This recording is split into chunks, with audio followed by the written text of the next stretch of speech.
नहीं होने दूंगा मैं मानव कल्याण।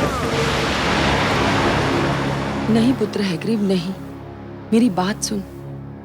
नहीं मां, हमें देवताओं से ज्ञान नहीं मिलेगा, न्याय नहीं मिलेगा, उस समय तक नहीं मिलेगा जब तक हम स्वयं आगे बढ़कर उनसे ज्ञान और न्याय छीन न ले।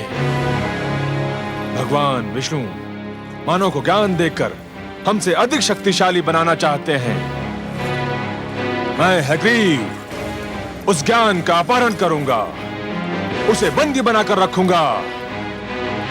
ज्ञान का यह प्रकाश मानव समाज तक कदापि नहीं पहुंचने दूंगा। मैं भगवान विष्णु को पराजित करूंगा, देवताओं को पराजित करूंगा, समस्त मानव जाति को पराजित करूंगा। मां, हैग्रीव से आरंभ होगी दानव संस्कृति।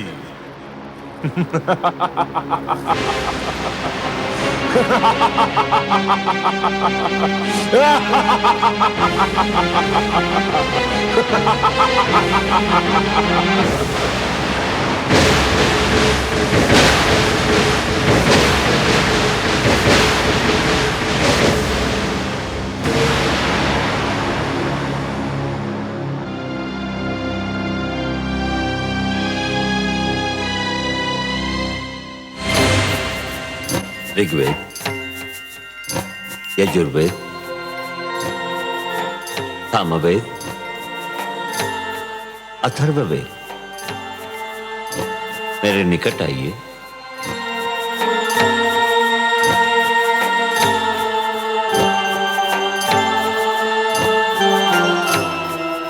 हे ब्रह्मा, आप हमें मानव लोक कब ले चलेंगे?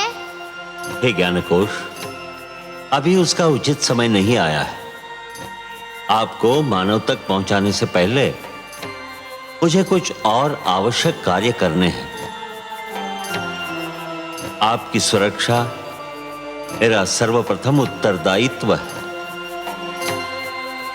मुझे आपको उन हाथों में देना है जो आपके योग्य हों। मैं भगवान शिव से परामर्श करने जा रहा हूं। मेरे लौटने तक आप यहीं रहिए। जब तक मैं ना आऊं तब तक इस क्षेत्र से बाहर पग न धरें। मैं शीघ्र ही लौट आऊंगा। हे ब्रह्मा, हम आपके आदेश का पालन करेंगे।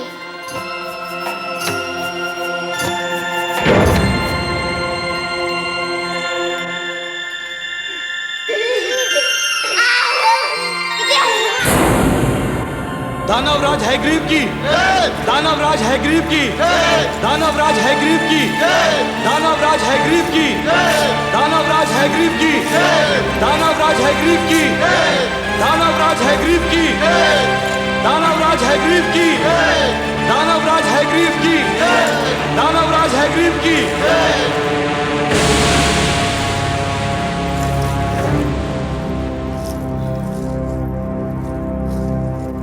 आज तुम्हें सुनाने के लिए कोई शुभ समाचार नहीं है मेरे पास। हां, दानव समाज के लिए एक अशुभ समाचार अवश्य है। देवता तो सदा से ही हमसे अधिक श्रेष्ठ और ज्ञानी माने जाते रहे, और अब देवताओं के मित्र विष्णु ने मानव को भी हमसे अधिक श्रेष्ठ और ज्ञानी बनाने के लिए 4 वेदों को जन्म दिया है। और विष्णु ने इन 4 वेदों को मानव तक पहुंचाने का कार्यभार ब्रह्मा को सौंपा है। और इस समय वो 4 वेद ब्रह्मा के पास हैं। ये हम दानवों के विरुद्ध षड्यंत्र है। ये देवताओं का मानव के प्रति पक्षपात है। इसे किसी प्रकार रोकिए। रोकूंगा, अवश्य रोकूंगा। जब तक मैं जीवित हूं, ज्ञान का यह प्रकाश मानव जाति तक कदापि नहीं पहुंचने दूंगा। मारक, घातक, पीड़क, हिंसक,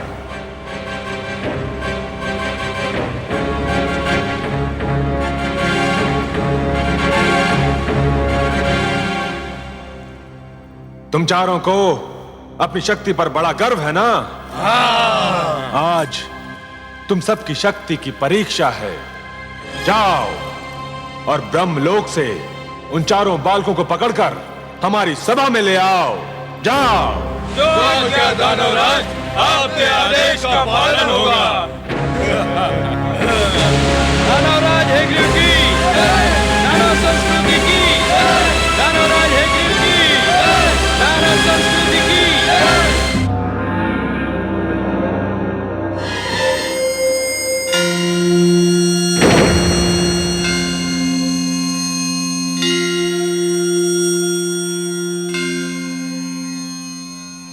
प्रणाम आदि प्रजापति ब्रह्मदेव। प्रणाम भोलेनाथ। शिवलोक पधार कर आपने मुझे धन्य किया। मैं आपसे कुछ परामर्श करना चाहता हूं शिव शंकर। आपको सहयोग देकर मुझे प्रसन्नता होगी।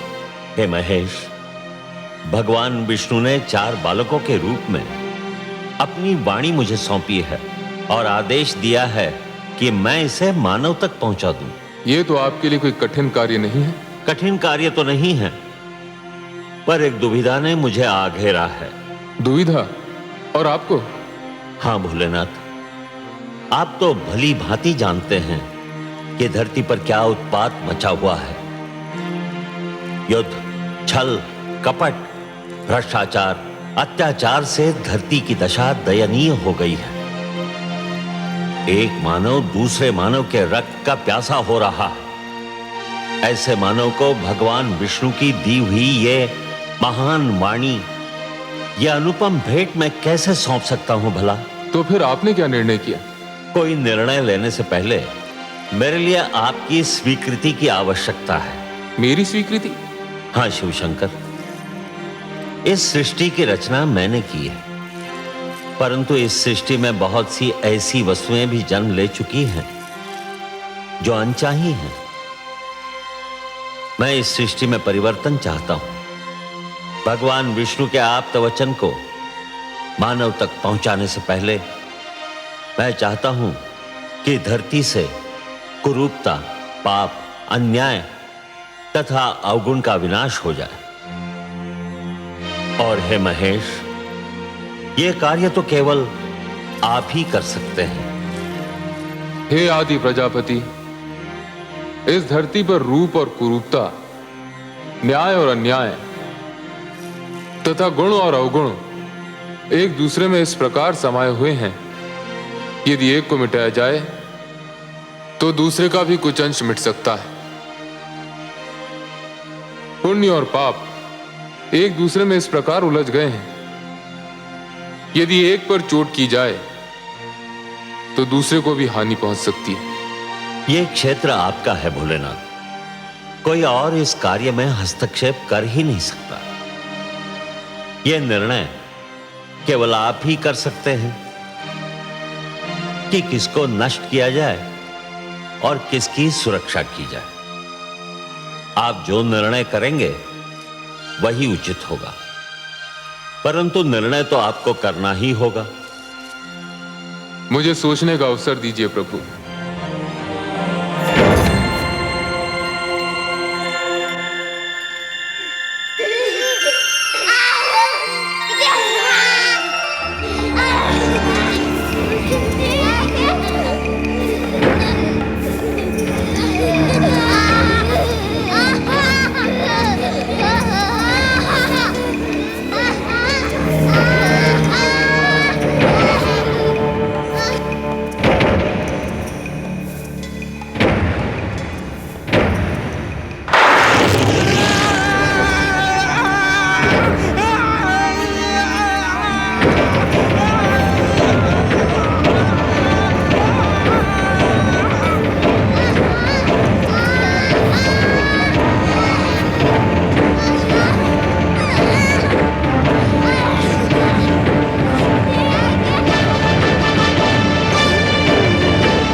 आपका भोलेनाथ?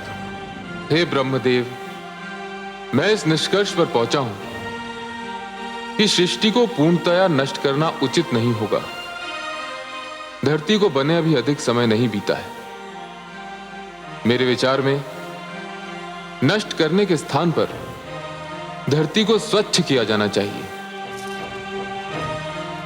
जल स्वच्छ करने का कार्य करता है।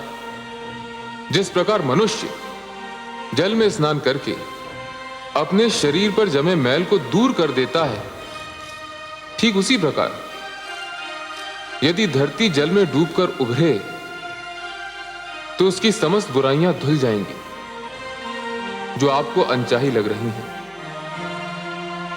परंतु धरती तो जल में डूबकर उभर आएगी, पर उस पर बसी मानव जाति का क्या होगा? मैं नए मानव को जन्म दूंगा। उसमें भी एक कठिनाई है।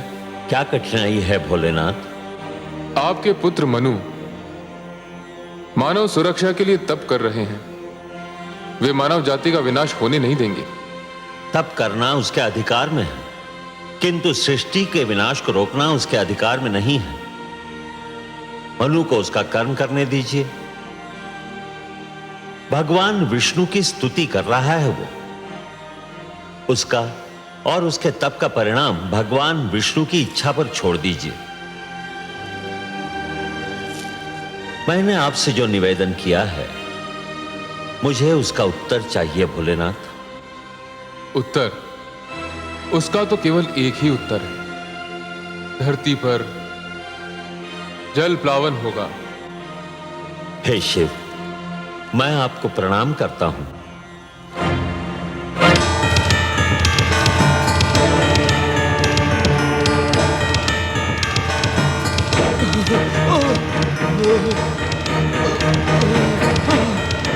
दानवराज, दानवराज, हम उन बालकों का अपहरण नहीं कर सके। 3 दानव ब्रह्मलोक में मारे गए।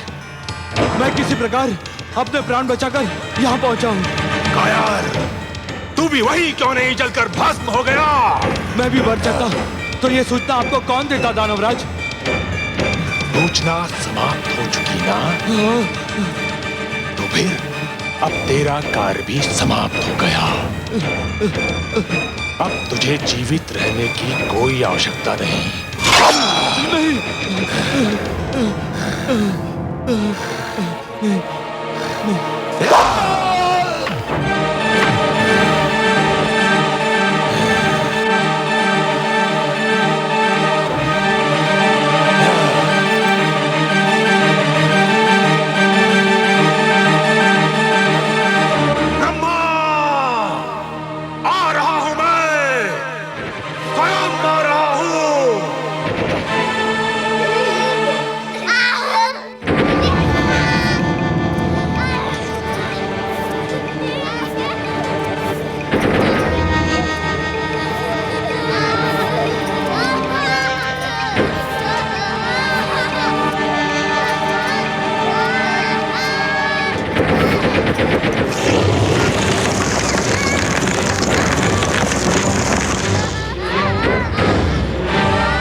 बालकों, मेरा चमत्कार देखना चाहते हो तो आओ, मेरे पास आओ।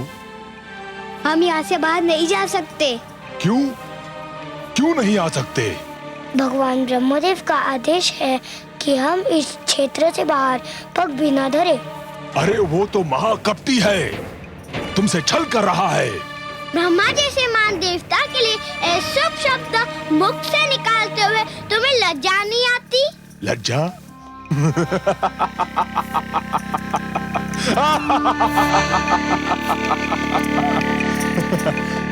उस छलिए से लज्जा? जानते हो वो कहाँ गया है? जानते हैं, वो शिवलोक गए हैं। और वहाँ क्या करने गया है? ये तो हम नहीं जानते। तुम चारों को पाकर ब्रह्मा के मन में खोट समा गया है। तुम झूठ बोलते हो। मैं सत्य कह रहा हूँ। ब्रह्मा शिव के पास ये निवेदन करने गए हैं कि वो धरती को नष्ट कर दें। किंतु क्यों? बड़े भोले हो तुम चारों, इतना भी नहीं समझते। सीधी सी बात है, धरती नष्ट हो जाएगी तो मानव भी नष्ट हो जाएगा, और मानव नष्ट हो जाएगा तो तुम चारों सदा के लिए ब्रह्मा की संपत्ति बन जाओगे, और वो तुम चारों को दास बनाकर रखेगा। हम कैसे मान ले कि तुम सच बोल रहे हो? इसीलिए तो मानव समाज ने मुझे यहाँ भेजा है कि मैं तुम चारों को ब्रह्मा के पंजे से मुक्त करा के उसके पास पहुंचा दूं जिसकी तुम धरोहर हो।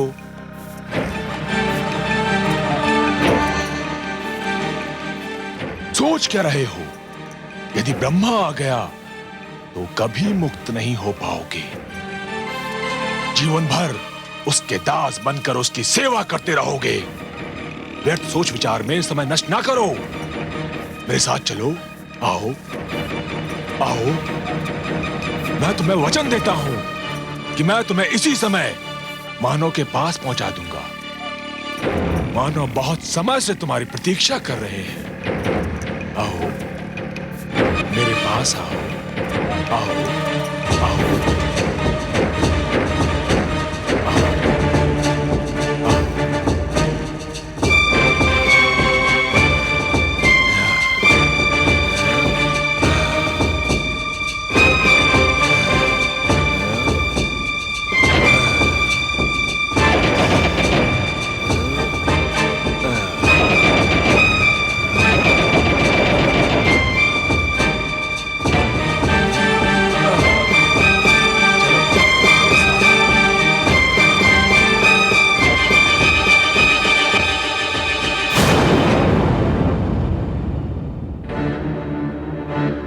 ऋग्वेद, यजुर्वेद, सामवेद, अथर्ववेद, कहाँ हो तुम?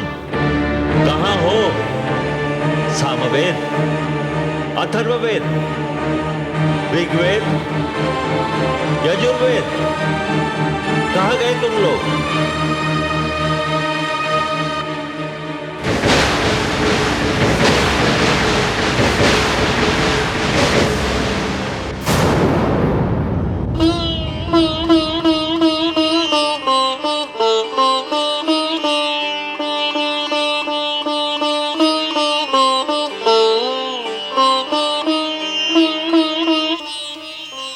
सर्वेश्वर, आपने अपनी जो धरोहर ब्रह्मा जी को सौंपी थी उसे कोई चुरा कर ले गया है। देख रहा हूं देवी। किंतु आप तो योग निद्रा में थे। आपने? ध्यानस्थ था देवी। निद्रा और ध्यान में बस थोड़ा सा ही तो अंतर होता है। निद्रा में शरीर के साथ साथ मस्तिष्क भी सो जाता है, और ध्यान में मस्तिष्क सचेत और पूर्ण रूप से जागा हुआ होता है। हे सर्वेश्वर, फिर आप शांत क्यों हैं? शांत इसलिए हूं कि मैं देखना चाहता हूं कि हयग्रीव मेरे आप्त वचन को कहां ले जा रहा है। जब तक पूरी घटना को देख न लिया जाए, समझ न लिया जाए, उसके परिणामों का अनुमान न लगा लिया जाए, तब तक कोई भी पग उठाना उचित नहीं होगा। शीघ्रता मानव की प्रवृत्ति है। मुझे इस घटना को पूर्णतया देख लेने दीजिए महादेवी।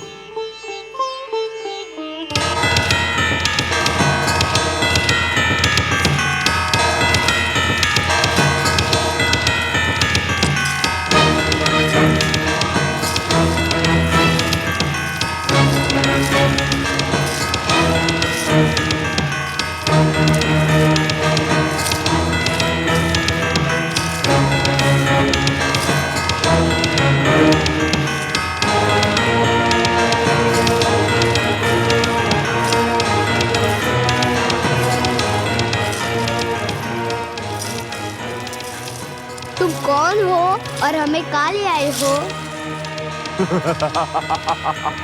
मैं एग्रीव दानव हूं और ये मेरा भवन है और तुम चारों अब सदैव यहीं रहोगे। तुम कपटी हो। तुमने हमारे साथ छल किया। तुम्हें अपने अधिकार में लेने के लिए मैं कुछ भी कर सकता था, पर भगवान ने हमें मानव के लिए बनाया है। हम मानव कल्याण के लिए रचे गए हैं। हमें मानव के पास जाना है। अब तुम कहीं नहीं जाओगे। बड़ी कठिनाई से तुम्हें प्राप्त किया है। अब देखता हूं मानव हमसे अधिक शक्तिशाली कैसे बनता है। तुमने हमें मुक्त नहीं किया तो भगवान विष्णु तुम्हारा सर्वनाश कर देंगे।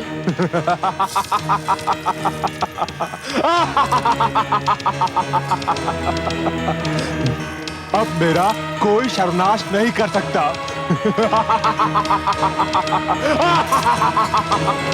और यदि तुम में से किसी ने भी यहां से भागने का प्रयत्न किया तो तुम सबको नष्ट कर दूंगा।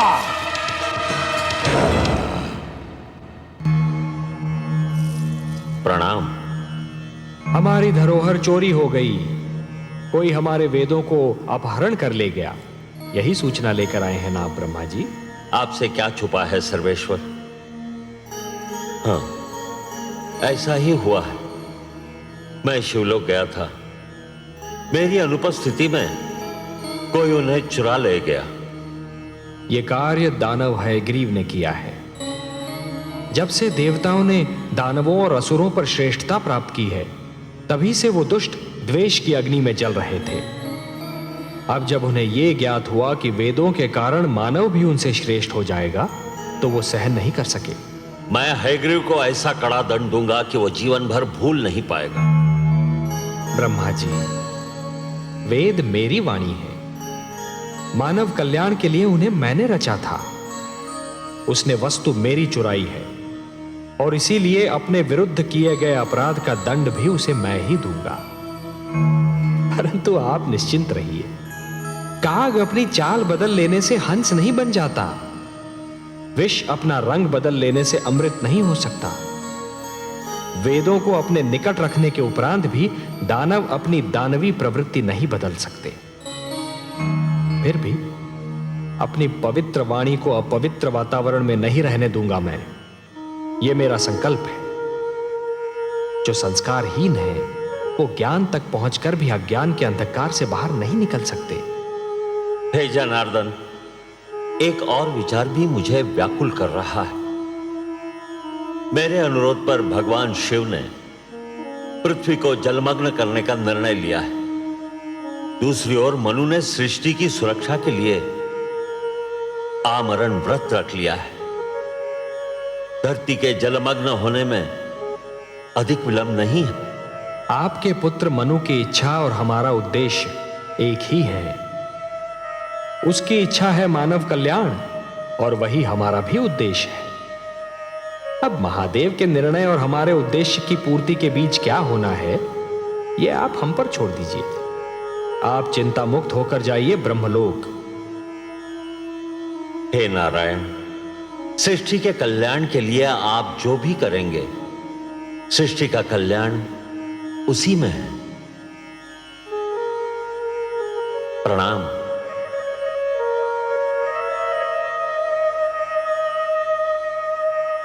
हे प्रभु, अब क्या होगा?